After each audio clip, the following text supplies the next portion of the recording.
Oi, gente, bom dia. Tudo bem? Bom dia. Deixa eu ver. Será que já tá indo? Já, né?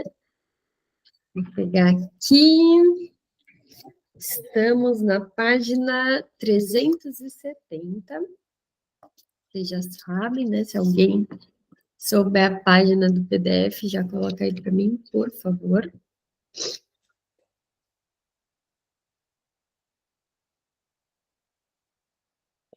A gente vai continuar do segundo parágrafo, que é acompanhando as vicissitudes. Vocês já acharam? A gente pode começar? Beleza. Acompanhando as vicissitudes das energias instintivas, Freud observou que suas transformações capacitam-nas a obter uma satisfação parcial, mesmo quando a gratificação direta é bloqueada pelo que chamou, com intrigante concisão, de modo de defesa contra as pulsões. Peraí que eu tô aceitando a galera aqui, às vezes dá uma travada. Com intrigante concisão de modo de defesa contra as pulsões. No artigo sobre as pulsões, retornando a algumas de suas teorizações no final dos anos 1890, ele enumerou algumas dessas táticas defensivas. Mais tarde, iria distingui-las e desenvolvê-las. Mas em outro ensaio de 1915, Repressão, Freud decidiu que esse único nome abrangeria todas elas.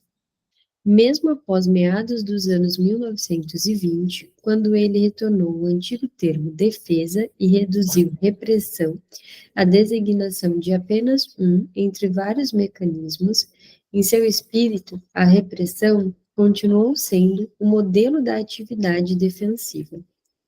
Era, em sua enfática linguagem pictórica, a pedra angular, a fundação sobre a qual se assenta o edifício da psicanálise, sua parte mais essencial. Freud se orgulhou muito dessa descoberta. Acreditava ter sido o primeiro a escavar até os alicerces da atividade mental.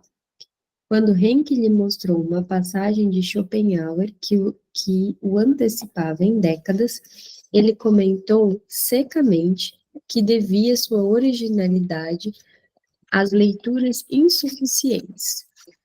Sob alguns aspectos, sua Amblichheit apenas acentuava o quanto era inovador, e sentiu-se particularmente satisfeito em observar que tal percepção havia brotado de sua fonte predileta de informações, a hora da análise. O que sempre, né, que a gente vê no trabalho dele. Sempre a partir da clínica. Ao traduzir em palavras a resistência de seus pacientes, escreveu Freud, acabou tendo a teoria da repressão a seu alcance. Esses dias estava até rolando uma discussão no Instagram, como sempre, né? Aquelas, de alguém que estava dando dica mesmo, assim, sobre como lotar a agenda, essas coisas, e aí a pessoa não atende, né? E aí uma psicanalista super se envolveu, assim, como disse, sabe quem é a Valesca Bruse? A Valesca Bruse, ela fala sobre marketing, e aí ela tem uma brincadeira que ela fala assim, gente, eu não vou dar nomes porque eu não estou podendo pagar advogado. Então, fica nesse lugar aqui, né? Mas aí uma psicanalista estava falando sobre isso, que é um absurdo, assim, né? Quando a gente pensa no Freud, tudo que ele trabalhou, ele também tinha uma inspiração, mas não só uma inspiração, um campo mesmo de pesquisa que era o próprio consultório e a análise dos pacientes dele. Hoje em dia tem muita gente que fala sobre as coisas, quer ensinar coisas que elas não fazem a menor ideia, né? Porque quando você não vive nada na prática, nesse campo, pelo menos, né? Não sei em outros campos aí como é que fica. Mas você não tá passando ali só a teoria, não tem como você falar com propriedade de algo que você nunca viveu. Alguém viu esse bafafá ou não viram? Não estou prestando atenção nas histórias da galera, porque são pessoas conhecidas. Vamos lá. Quando Freud o utilizou em 1915, portanto, o termo repressão designava um conjunto de manobras mentais destinadas principalmente a excluir da consciência um desejo instintivo. Porque, indagou Freud, a repressão tem que surgir. Afinal, é prazeroso satisfazer as demandas de uma pulsão. E parece estranho que a mente deva se negar a tal satisfação. Freud não explicou em detalhes, mas a resposta está implícita em sua concepção da mente como campo de batalha. Há um excesso de prazeres possíveis que se transforma em dor porque a mente humana não é monolítica. O que ela quer desesperadamente, muitas vezes também despreza ou teme de modo não menos desesperado. E aqui a gente pode pensar na questão também do que tem do social. A gente é atravessado sempre pela cultura a qual a gente pertence, né? E das questões que a gente aprende, e muitas vezes aquilo que se deseja, você não conseguiria bancar, de fato, por uma série de questões. Eu estou trazendo aqui a cultura, mas outras coisas também poderiam entrar.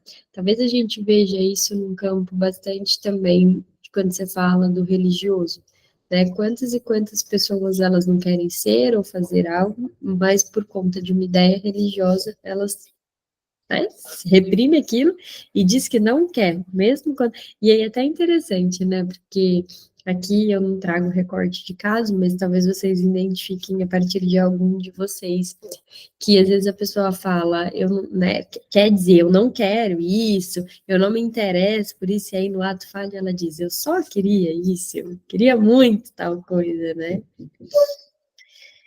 Vamos lá. Um complexo de ética das encarnações é o exemplo mais expressivo de tais conflitos internos. O desejo do menino pela mãe passa a se afigurar imoral, impermissível, carregado de perigo. Por outro lado, seu desejo de morte contra o pai ameaça acarretar a autocondenação ou outras consequências catastróficas.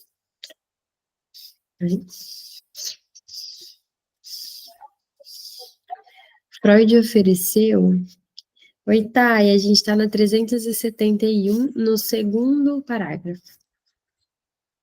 Freud ofereceu apenas vislumbres dessas questões teóricas. À sua maneira extremamente concreta, ele preferiu ilustrar o tema geral com exemplos clínicos.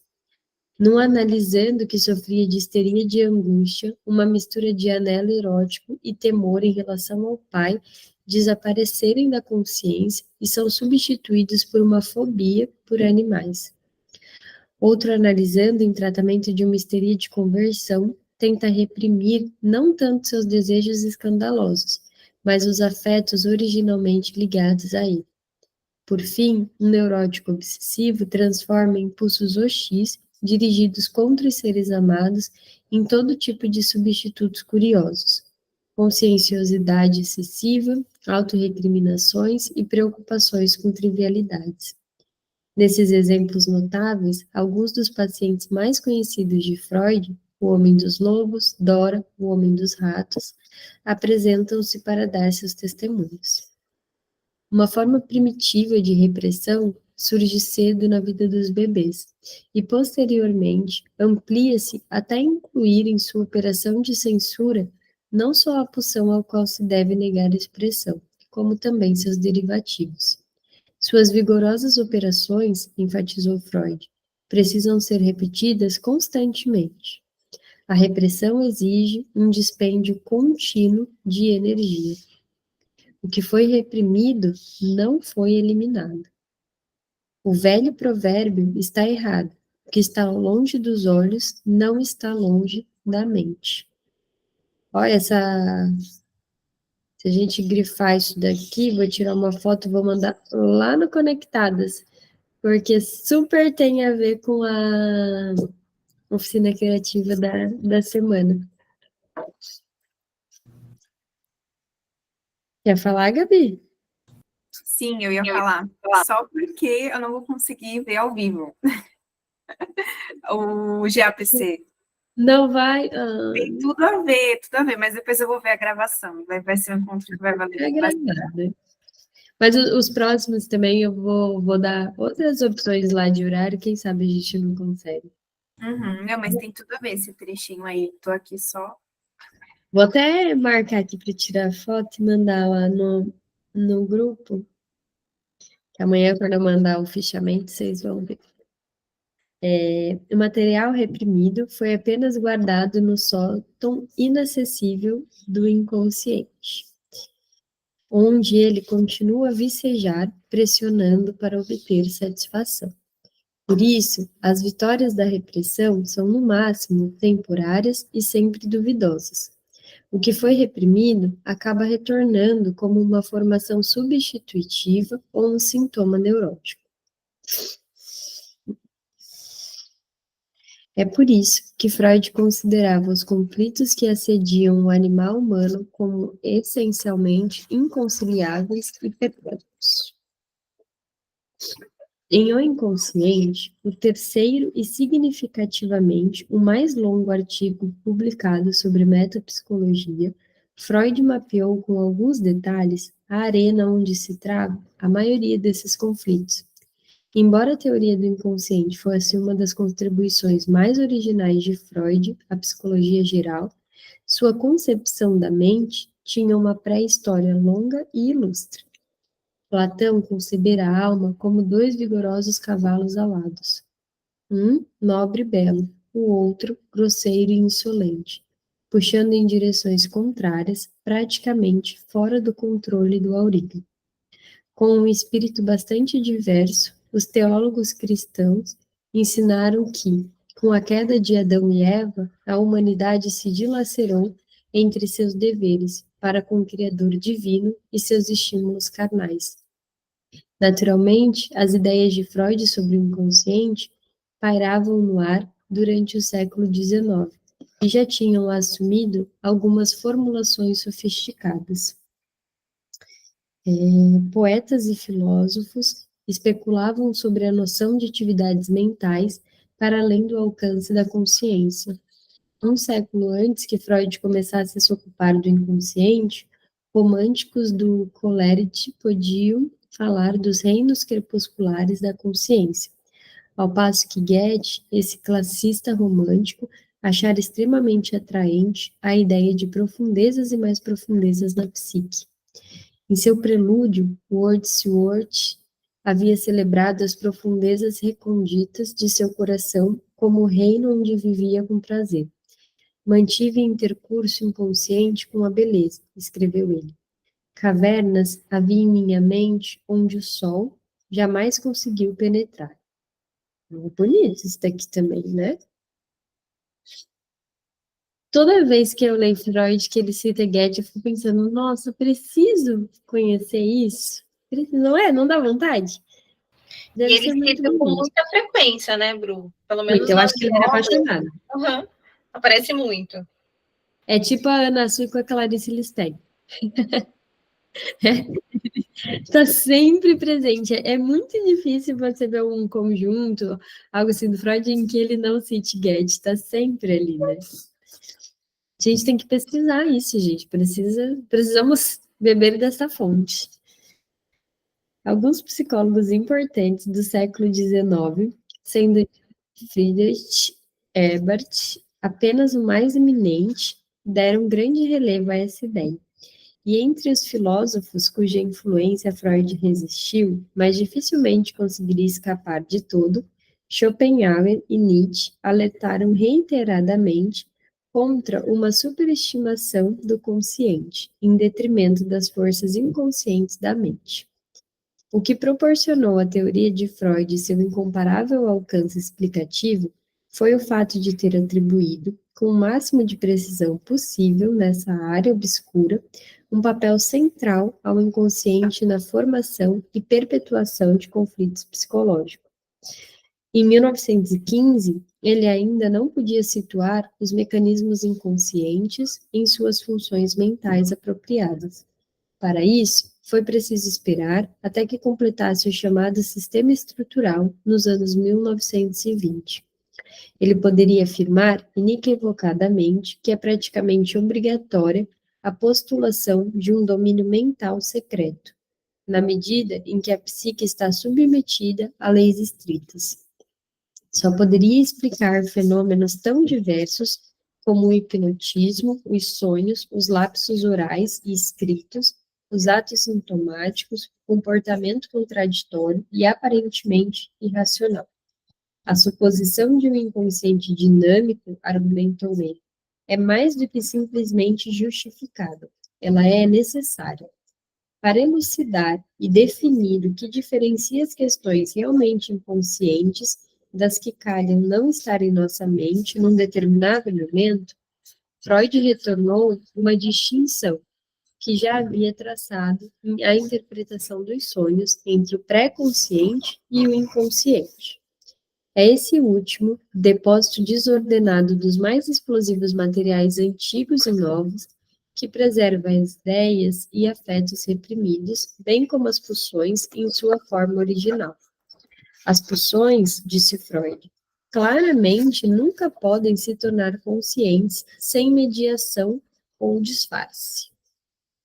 É aquilo, né, que a gente não pode alcançar exatamente o desejo, senão é um lugar estranho, esse inconsciente dinâmico, repleto de desejos, totalmente incapaz de alimentar dúvidas, tolerar delongas ou entender a lógica.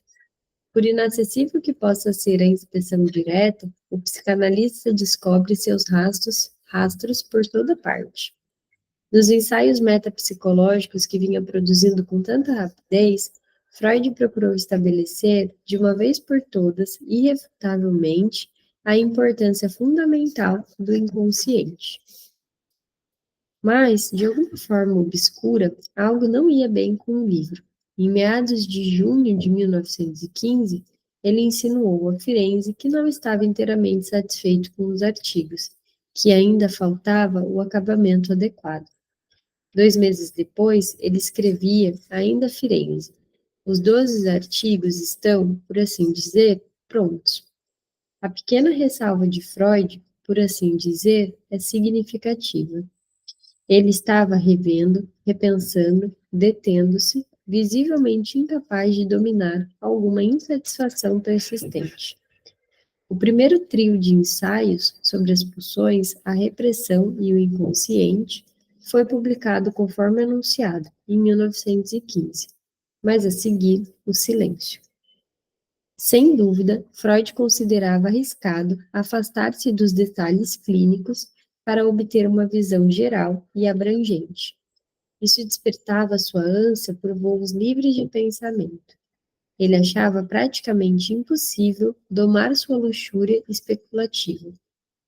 Em abril, depois de concluir o ensaio sobre a repressão, definiu sua redação, seu mecanismo de produção, a Firenze, como a sucessão de uma imaginação audaciosamente ativa e uma crítica impiedosamente realista.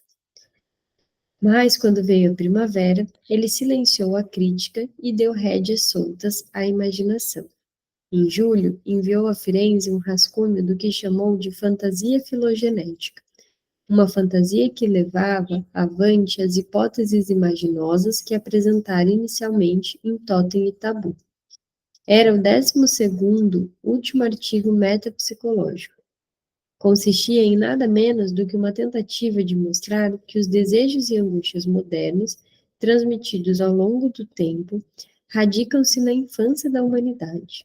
Uma implicação particularmente abrangente dessa fantasia lamarckiana, que tem uma nota.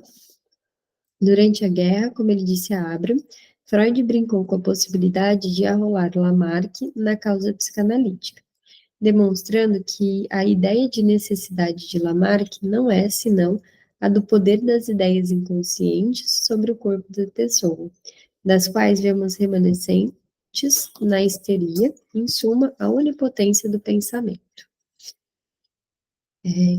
Uma implicação particularmente abrangente dessa fantasia lamarckiana encontrava-se na proposta de Freud de montar a sucessão das neuroses numa sequência histórica, ou melhor, pré-histórica, correspondente.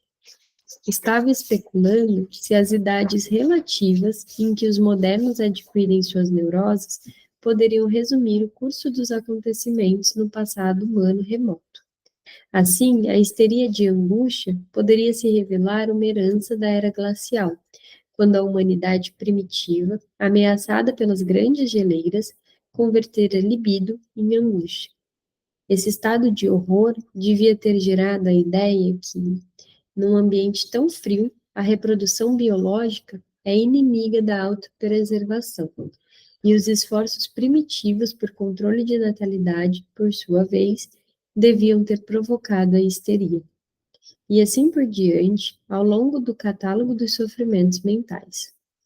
Firenze mostrou-se favorável e mesmo entusiástico, mas no final, essa especulação conjunta se desmoronou.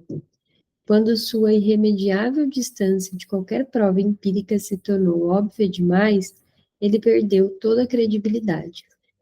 Mas, enquanto durou a fantasia filogenética de Freud, ao mesmo tempo o estimulou e o perturbou.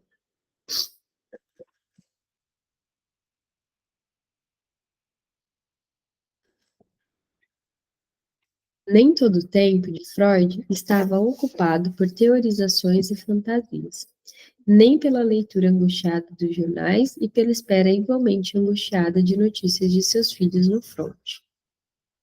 Nos invernos de 1915-16 e 16 e 17, ele apresentou 3 séries de palestras introdutórias gerais a um público considerável e crescente, com vistas a publicá-las.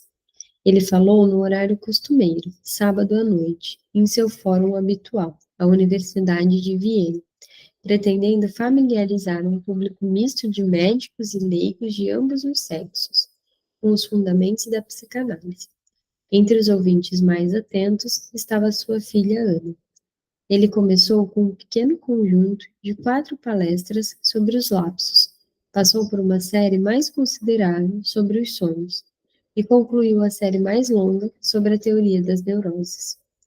Havia quase 2 décadas, o próprio Freud vinha atuando como o melhor divulgador. Ele havia condensado a longa e difícil interpretação dos sonhos num resumo claro, sobre os sonhos.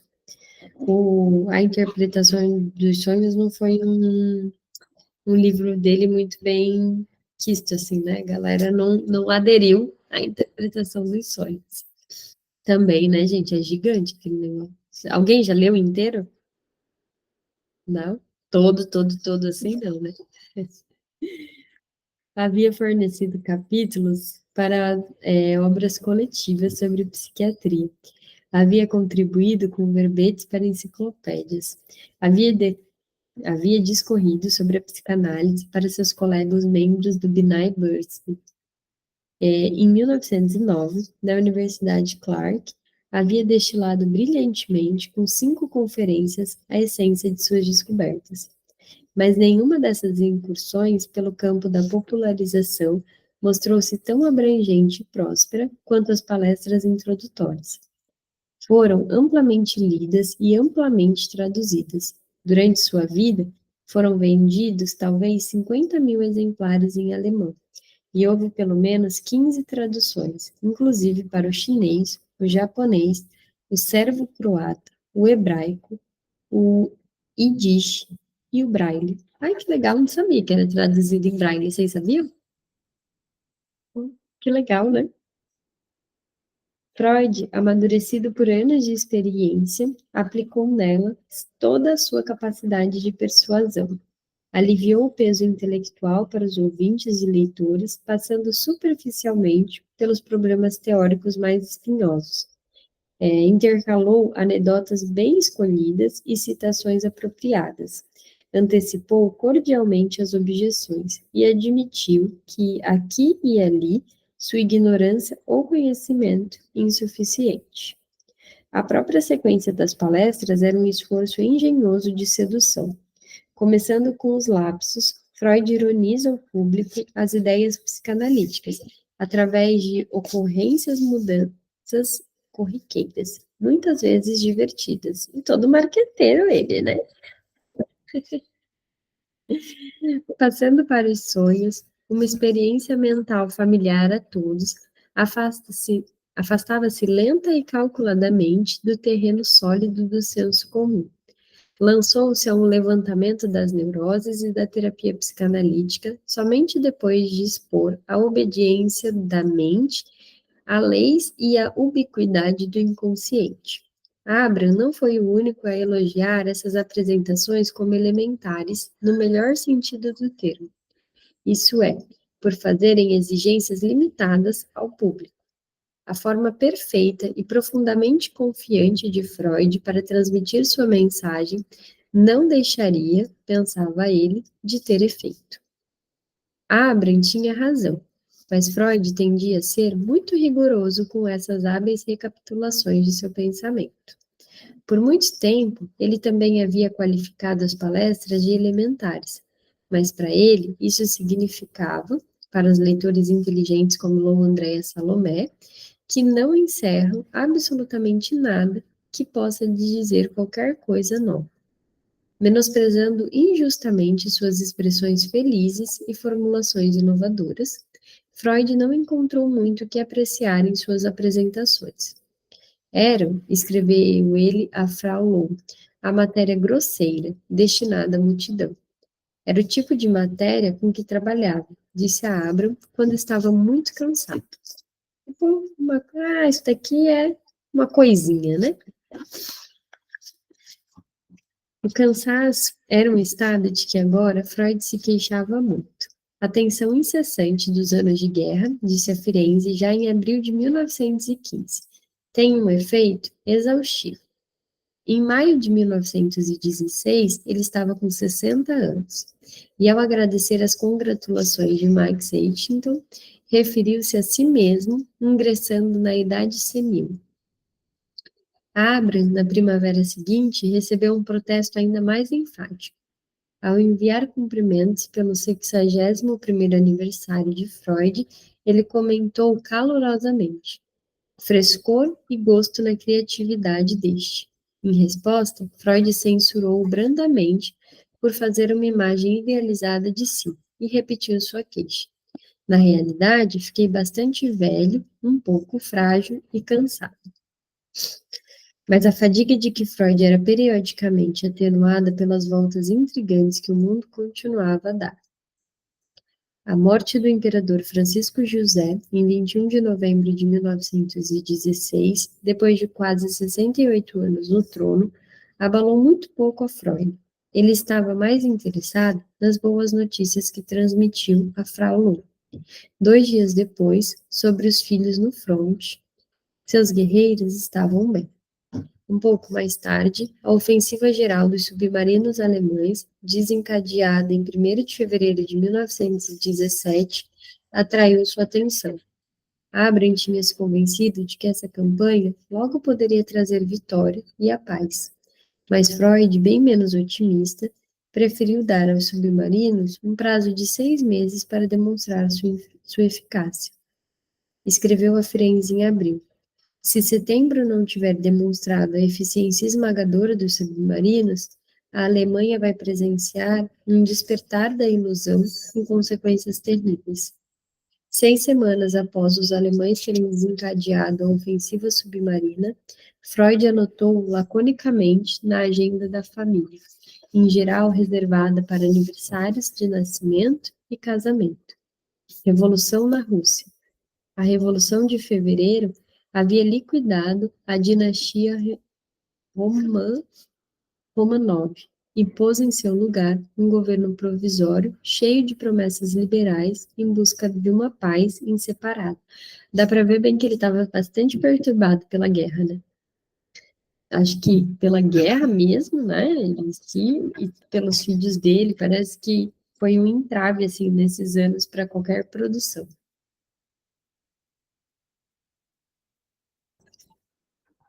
Em vista de seu atento envolvimento com o noticiário, é notável que Freud, nas conferências introdutórias, não tenha dito praticamente nada sobre a guerra.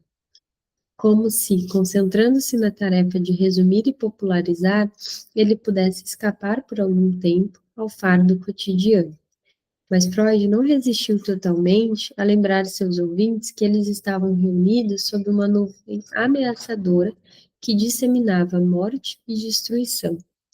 Deixem de olhar o indivíduo e vejam a grande guerra que ainda devasta a Europa, disse numa passagem excepcionalmente retórica. Pensem no excesso de brutalidade, crueldade e falsidade que agora se permite espalhar pelo mundo civilizado.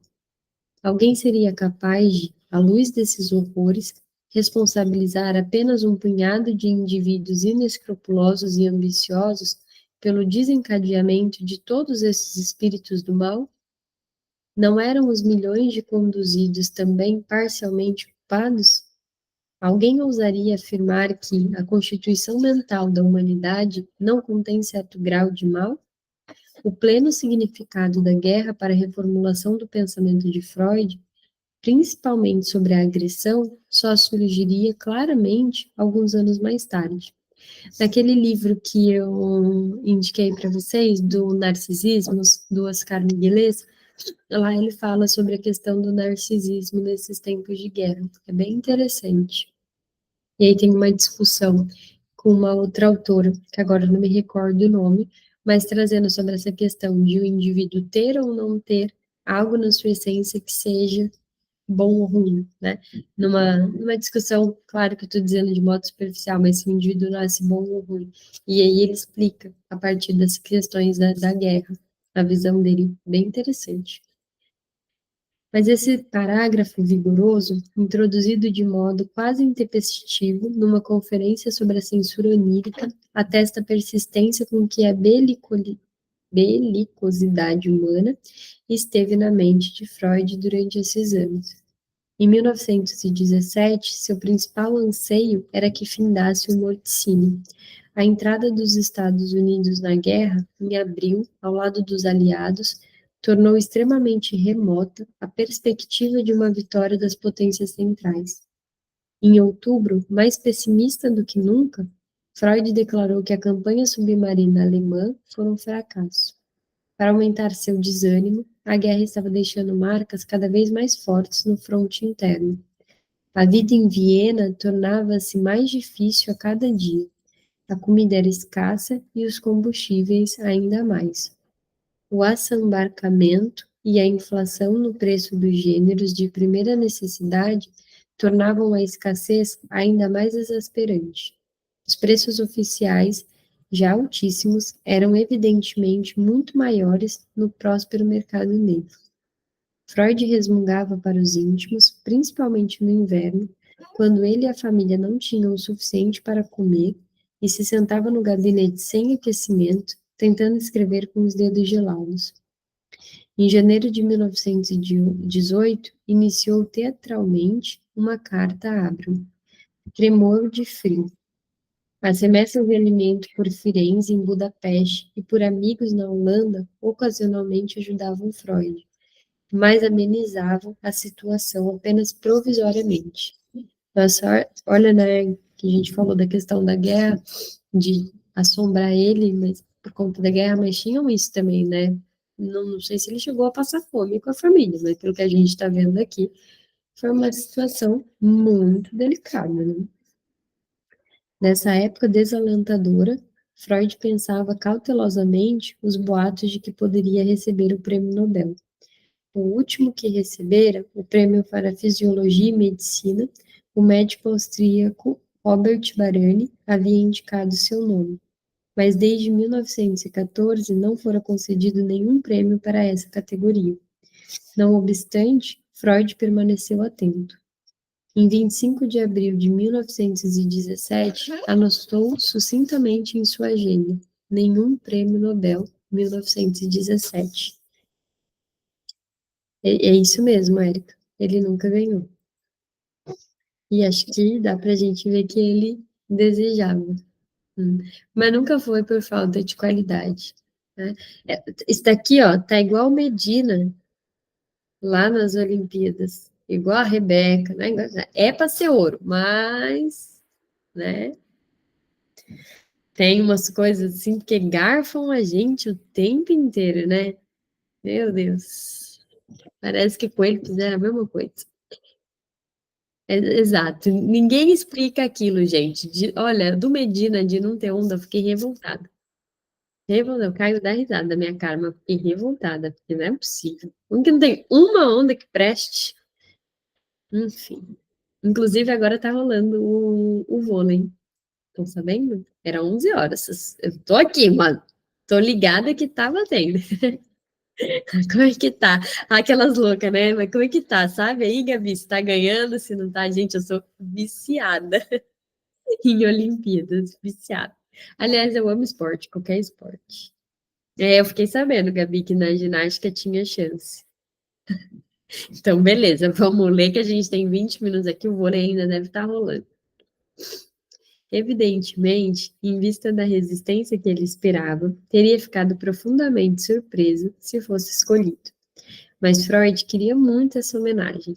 Teria acolhido bem o reconhecimento e o dinheiro.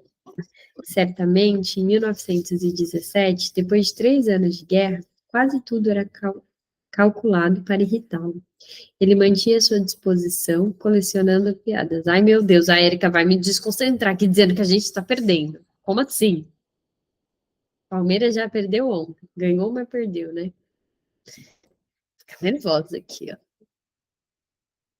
Ele mantinha sua disposição, colecionando piadas de mau gosto sobre a guerra. Na maioria, trocadilhos primários e intraduzíveis. Um ou dois que mal vale a pena recuperar podem sobreviver em tradução. Imagina o teor disso aqui, né? Eis uns exemplos. Queridos pais, escreve para casa um judeu servindo no exército russo. Estamos indo muito bem. Recuamos diariamente alguns quilômetros. Se Deus quiser, espero estar em casa e em Rosh Hashanah. Mas Ernest Jones continuava a enfurecer Freud com suas previsões. Quando ele sugeriu, sem muito tato, no outono de 1917, que era provável que a resistência alemã prolongasse a guerra, Freud qualificou o comentário de Jones como típica afetação inglesa. Confessadamente, escreveu ele a Abra em novembro de 1917. As coisas ainda são muito interessantes. Ao mesmo tempo, porém, acrescentou de imediato, envelhece-se rapidamente, e às vezes surgem dívidas que se viverá para o fim da guerra. Se tornei a vê-lo e etc. Em todo caso, ele estava agindo como se o fim de todas as coisas estivesse iminente, e acabara de se decidir pela publicação de mais 2 artigos metapsicológicos. Uma coisa que despertou naturalmente seu interesse foi a Revolução Bolchevique e a ascensão de Lenin ao poder. Isso tirava a Rússia da guerra. As notícias do armistício entre o regime bolchevique e as potências centrais em dezembro agradaram-no profundamente. O mesmo efeito teve a Declaração Balfour, que prometia uma pátria para os judeus. Nessa época, ele havia descartado todas as ilusões restantes a respeito da justeza de sua causa e da invencibilidade das armas alemãs. Avalio a época de modo extremamente pessimista, escreveu a Firenze em outubro. Adotou a opinião de que, se não houver uma revolução parlamentar na Alemanha, a guerra iria se encaminhar para um amargo fim. Freud acreditara que as potências aliadas haviam mentido sobre os objetivos bélicos. Agora estava convencido de que seu próprio lado não era menos mentiroso. Como disse a Abra no final de 1917, ele estava em pé de guerra com a atividade de escrever, e muitas coisas mais, inclusive sua querida pátria alemã. A grande ofensiva alemã, em março de 1918, deixou-o indiferente. Confesso que estou cansado e enjoado da luta. Ele supunha que a ideia de uma vitória alemã, que ainda se afigurava possível, podia erguer o ânimo de Abra. mas não erguiu-se. Ansiava por comodidades materiais. Sou um carnívoro. Talvez a dieta inabitual esteja contribuindo para a minha apatia.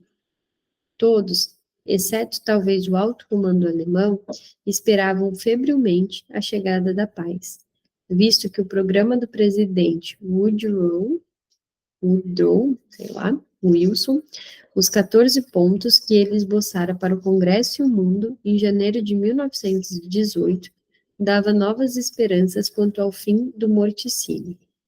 Freud também antecipava ansiosamente, havia muito tempo, o dia da paz com uma data ardentemente esperada. Vocês já leram A Menina que Roubava Livros? Não? Ai, gente, é antigo, né? Mas é tão lindo esse livro, eu amo. E é dos tempos de guerra.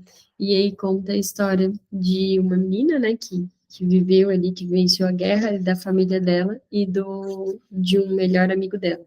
A ler é demais, né? Eu li na adolescência esse livro, mas, tipo, é um dos meus favoritos da vida. E o meu primeiro dele, eu não sei onde eu enfiei.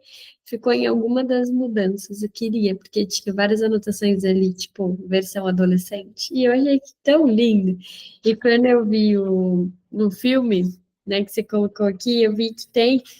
Vale a pena também assistir, mas eu ficava assim, ai, agora vai ser tal cena. E aí não tinha. Triste. É interessante, né, Aline? Tem um que eu quero ler que tá até aqui. Deixa eu ver. Vou pegar para você. O Diário da Anne Frank, que eu ganhei essa versão aqui muito linda, porque tá vendo? É tipo capa dura, tem as fotos, aí tem uma parte do diário dela mesmo. E eu já fui no museu dela lá em Amsterdã. Muito legal. Assim, né? Legal. Legal o livro, legal o lugar, não legal a história, né? Obviamente. Admito que ainda não consegui terminar o Diário de Anne Frank. Então, Ale, você acredita que eu também não? É. Tipo isso, eu já comecei a ler, já li alguns trechos, mas não li inteiro. E foi uma história que, assim, eu não consegui, não pegou ainda. E tem alguns livros, né, que eu acho que às vezes não dá certo, e aí a gente deixa por um tempo, quando volta, coisa vai.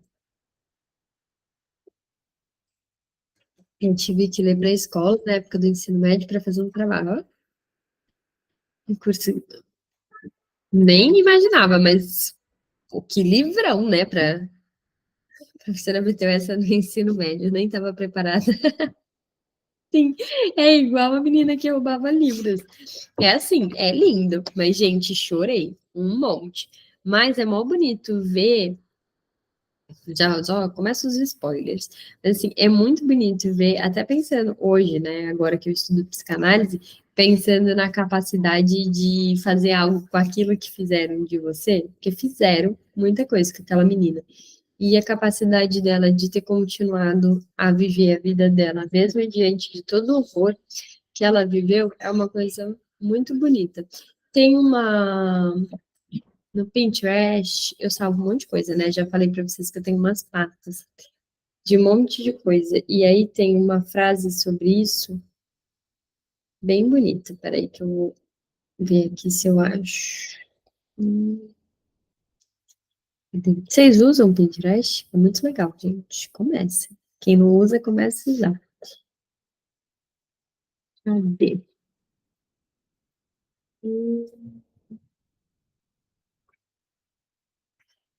Depois tu me segue lá. Hum, deixa eu ver se eu acho aqui. É uma poesia.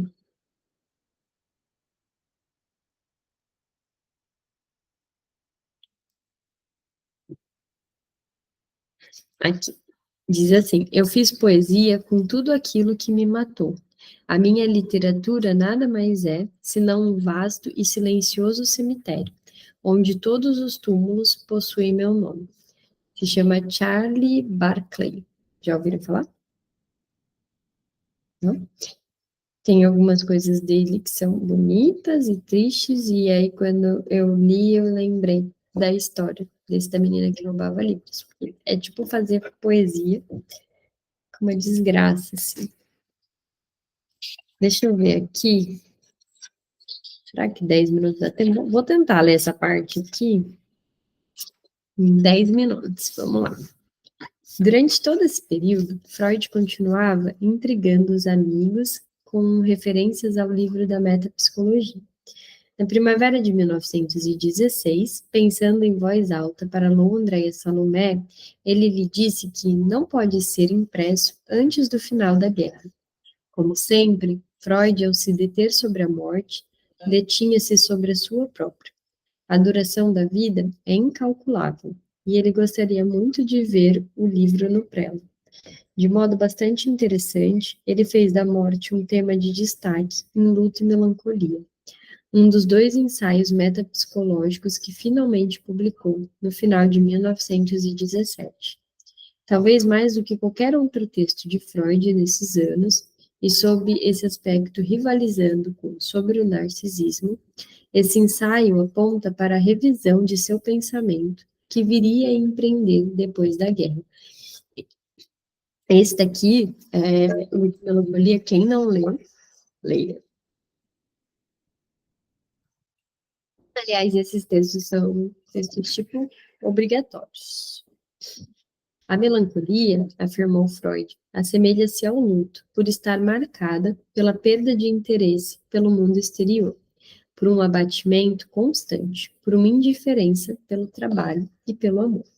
Aquilo de perder a capacidade de amar e trabalhar. Mas, além disso, os melancólicos se cobrem de recriminações, demonstram pouco apreço por si mesmos e antecipam, em delírios, algum tipo de punição. Eles trazem muito as autoofensas. Eles estão mergulhados no luto, mas de modo específico. Perderam um objeto ao qual eram muito afeiçoados e com o qual se identificavam. Freud vinha dizendo que havia alguns anos que praticamente todos os sentimentos de amor são ambivalentes. Praticamente todos contêm elementos de raiva e hostilidade. A raiva dos melancólicos contra si mesmos, a aversão e o tormento contra si próprios são, assim, expressões desfrutáveis de fúria sádica contra o objeto perdido.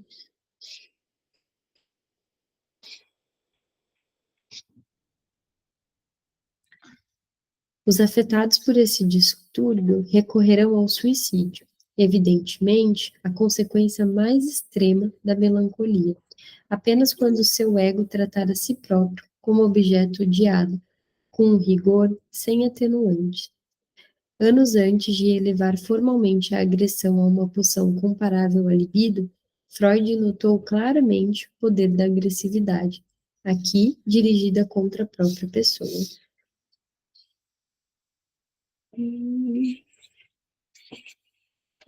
Esse era um aspecto do caráter profético de luto e melancolia. Outro era a breve discussão de Freud sobre a autopunição, o autorrebaixamento e o autodenegrimento dos melancólicos, escreve ele. São provas convincentes de que o ego deles dividiu-se, separando uma parte de si. Esse ego criou, por assim dizer, uma função mental específica destinada a julgar, normalmente a condenar. Esta, observou Freud, é uma forma extrema, na verdade mórbida, daquilo que pessoas normalmente chamam de consciência. Ele ainda não tinha um nome especial para essa função censora, mas não havia dúvida de que estava intimamente relacionado com o que na época ele chamava de ideal do ego, e mais tarde investigaria sob o nome de superego. Freud discutiu o trabalho de autopunição realizado por essa função específica, ainda sem nome, em outros 2 curtos artigos da época, ambos publicados em 1916. Os Arrasados pelo Êxito, que eu já indiquei várias vezes, porque é muito, muito bom. Quem gosta de pensar sobre Síndrome do Impostor, não pode deixar de ler esse texto, onde ele mostrava que as pessoas que desenvolvem problemas neuróticos no momento do triunfo são impedidas de desfrutar desse triunfo pela sua consciência punitiva, e criminosos por um sentimento de culpa, onde ele analisava a necessidade neurótica de punição. Em ambos os artigos, os crimes edipianos infantis, mais imaginados do que real, revelam-se instigadores. Esse também é muito bom. Os dois são curtos, assim, não são textos enormes, e eles também são de uma, assim, é fácil de compreender. São bem legais. Eles têm outro nome, acho que é Os Arruinados. Putz, eles têm um outro nome também, que agora eu não vou lembrar. Se vocês não acharem, por um acham por outro, mas se jogar no Google tem. Eu acho que o outro é Os Arruinados pelo Êxito, alguma coisa assim. É isso mesmo, Thay? Eu sempre lembro deles com um outro nome, porque a versão que eu tenho da tradução é outra. E esse Criminosos pelo Sentimento de Culpa, eu não vou lembrar agora como é que tá. Mas, enfim, jogando por esses nomes e pela época também é possível de achar, mas talvez aí vocês achem pelo nome que está aqui, pela imagem, e não por essas traduções mais recentes. Luto e Melancolia, assim, mostra Freud em transição. Mas e os outros 7 ensaios, todos escritos, mas ainda sem data para publicação? Esse resto, disse a Firenze em novembro de 1917, merecia ser suprido e silenciado. Aqui tem uma frase inteira em alemão, né, que vamos deixar passar. Estivera fazendo obscuras confidências ao fiel Abraham de que aquela não era, de certa forma, uma boa época para o livro. Aqui diz, o resto pode ser mantido em segredo. Olha só, deixa eu anotar aqui. Muito obrigada. Nada a ver eles não colocarem a tradução, né? O resto, peraí. Pode ser mantido segredo. Obrigada, Lê. De que aquela não era, de certa forma, uma boa época para o livro. E ele não pareceu melhorar com o passar dos meses. No começo do verão de 1918, ele declarou um pouco misteriosamente a Lou Andréa Salomé, a qual havia tempos pressionando Freud para publicar esses artigos, que não era apenas o cansaço que o detinha, mas também outras indicações. Quaisquer que fossem essas indicações, elas prevaleceram. Em algum momento, enquanto disparava essas salvas intermitentes de insinuações e escusas, Freud pôs termo à incerteza, destruindo os artigos restantes. Aqui a gente chora, né? Porque eu queria. Essa foi, e ainda é, um gesto enigmático. Os quebra-cabeças teóricos antes não haviam silenciado Freud. As dificuldades de exposição nunca o assustaram. A guerra, evidentemente, explica muita coisa.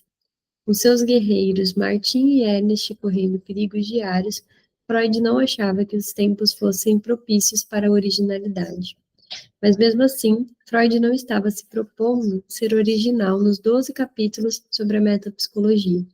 Ademais, tinha tempo disponível do que gostaria ou poderia usar de forma produtiva. E havia descoberto que o trabalho, quando conseguia se obrigar a fazê-lo, era intranquilizante. O livro sobre a metapsicologia podia ter sido uma evasão oportuna dos jornais diários. As verdadeiras razões para o malogro do projeto ocultam-se no próprio projeto. O drama silencioso e eloquente do livro, que nunca foi concluído, reside, sobretudo, em sua própria adequação ao momento. As fundações que Freud pretendera assentar definitivamente para seus adeptos e contra seus rivais estavam se transformando em suas mãos. Ele não estava passando por uma conversão. As marcas distintivas da psicanálise, o inconsciente dinâmico, o trabalho da repressão, complexo de Édipo, os conflitos entre pulsões e defesas, as origens sexuais das neuroses, permaneceram intocadas. Mas muitas outras coisas tinham se tornado questionáveis. O ensaio sobre o narcisismo era um evidente sintoma inicial de importantes inovações, e a destruição dos 7 ensaios sobre a metapsicologia foi, à sua maneira, igualmente sintomática. O Freud dos anos de guerra ainda não enxergava muito claramente o que precisava ser feito. Como no final dos anos 1890, ele estava numa de suas fases obscuramente criativas, em que a agonia era sinal de grandes coisas vindouras, uma indistinta consciência de que, como ele poderia ter dito, estava novamente em fecundação. Bom, vamos parar por aqui hoje, e aí no próximo a gente volta numa paz inquieta, na página 380. Estava pensando aqui, a gente está na metade mesmo, né? O que será que a gente vai ler depois disso? Já fico pensando. Agora a gente já leu um pouco mais. Ai, Ale, que bom. Fico feliz que você esteja aqui, viu? Eu amo Quintas com Freud. Adoro, adoro, adoro, adoro mesmo, assim, muito. Que bom, Ale. Um beijo, até a próxima quinta. Obrigada pela companhia. Fiquem bem, para quem eu vejo amanhã, até amanhã. Tchau.